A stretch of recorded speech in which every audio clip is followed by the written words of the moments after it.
Haleluya, saudaraku. Kita akan mendengarkan firman Tuhan bahwasanya setiap anak Tuhan adalah pemenang jiwa. Pemenang jiwa. Tiap-tiap anak Tuhan dipakai Tuhan. Tiap-tiap anak Tuhan, yaitu saudara dan saya, adalah pemberita-pemberita Injil Tuhan. Saya akan membacakan kepada saudara Markus pasal 1 ayat 16. Beberapa ayat. Markus pasal 1 ayat 16. Ketika Yesus sedang berjalan menyusur danau Galilea, ia melihat Simon dan Andreas, saudara Simon. Mereka sedang menebarkan jala di danau sebab mereka penjala ikan.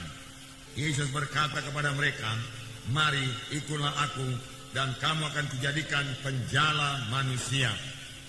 Mari ikutlah aku dan kamu akan kujadikan penjala manusia. Inilah panggilan Tuhan yang pertama kepada murid-muridnya. Tuhan Yesus tidak berkata, "Marilah, maka kamu akan bertobat." Bukan sampai di situ saja.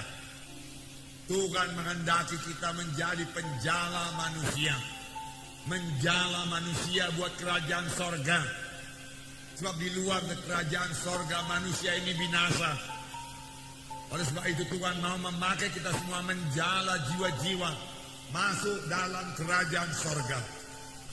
Dan pada akhir daripada pelayanan Tuhan Yesus, sekali lagi Tuhan Yesus berkata dalam Markus 16 ayat 15, lalu ia berkata kepada mereka, "Pergilah ke seluruh dunia, beritakanlah Injil kepada segala makhluk. Siapa yang percaya dan dibaptis akan diselamatkan, tetapi siapa yang tidak percaya akan dihukum. Tanda-tanda ini akan menyertai orang-orang yang percaya. Mereka akan mengusir setan-setan dalam demi namaku. Mereka akan berbicara dalam bahasa-bahasa yang baru bagi mereka. Mereka akan memegang ular, dan sekalipun mereka minum racun maut, mereka tidak akan mendapat celaka. Mereka akan meletakkan tangannya atas orang sakit, dan orang itu akan sembuh." Saudara, akhirnya dari pelayanan Tuhan Yesus berkata, "Pergilah ke seluruh dunia, beritakanlah Injil kepada segala makhluk."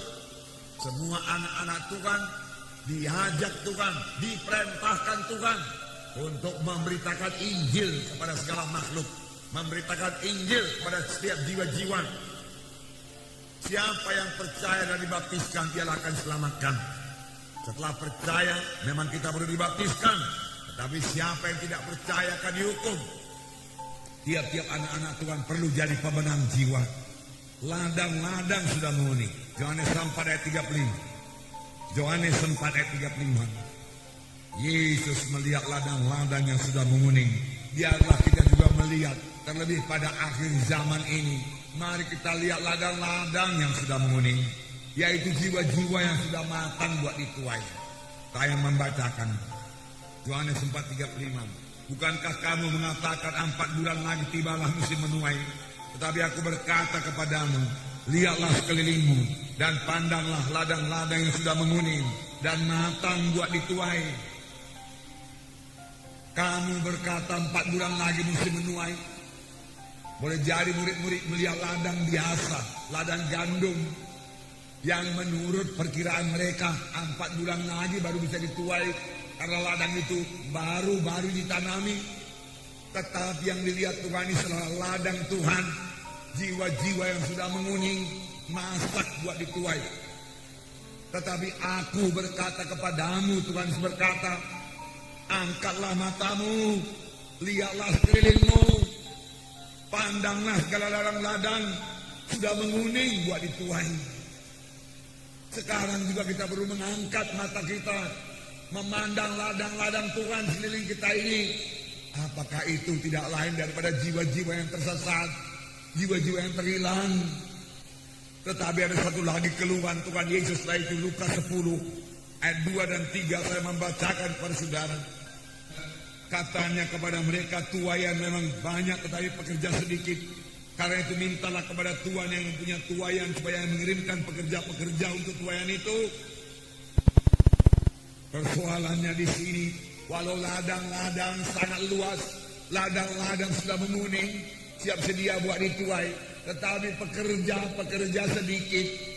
Pekerja sedikit. Marilah bayangkan pada pagi hari ini, saudara berdiri di tepi satu ladang yang sangat luas. Sejauh-jauh mata memandang, saudara melihat padi-padi yang sudah menguning semua. Boleh jadi berkilometer ke sana, menguning semua buat dituai. Tetapi saudara hanya melihat 20, 30, 40 pekerja saja. Pada ladangnya begitu lebar, begitu luas. Dan di kejauhan sana saudara melihat awan gelap datang. Yang berarti badai akan turun, menghancurkan semua ladang-ladang yang sudah menguning itu. Dan pekerja begitu sedikit, hanya 20-30 orang. Tentu akan banyak sekali hasil panen itu akan musnah, tidak sempat dituai, hancur oleh badai tersebut.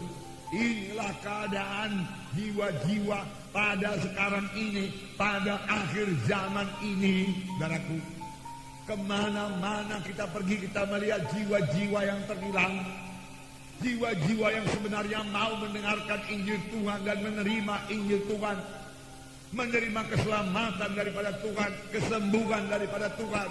Tetapi sangat kurang yang menginjil. Sangat kurang pemberita-pemberita Injil. Sangat sedikit yang menuai.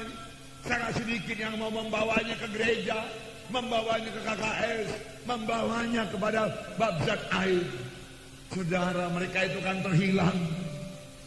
Terhilang berarti neraka selama-lamanya. Ini yang dilihat oleh Tuhan. Dan hati Tuhan tergerak oleh belas kasihan melihat jiwa-jiwa yang terhilang itu.